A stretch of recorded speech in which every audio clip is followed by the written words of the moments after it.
The autistic obsession with love, in my experience at least, is tied deeply with my analysis of the human experience. Since a very young age, I've been obsessed with trying to understand human relationships, cultural relationships, one-to-one relationships, romantic ones, family ones, trying to understand the relationships we have with one another and, nature in itself. But sadly, learning more and more about these dynamics exposed to me more and more the absences within my own experiences.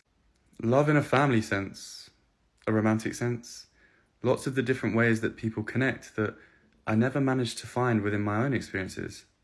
I could argue that in my pursuit of trying to understand other human beings, to be able to connect with them better, it made me feel even more lonely. Because it became harder and harder to ignore that people didn't understand me, or that they didn't connect with me in the way that they connect with others.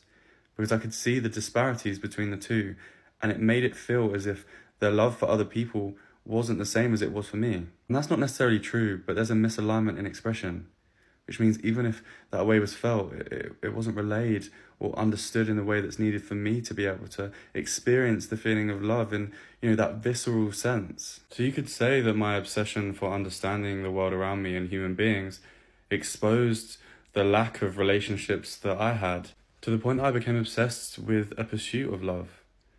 Because for me, to be able to experience the things that I see between other people, that I watched in my friends growing up with their parents or other friends, or with other people and their partners, I want to experience that too. And I know that that's the case for a lot of people like me.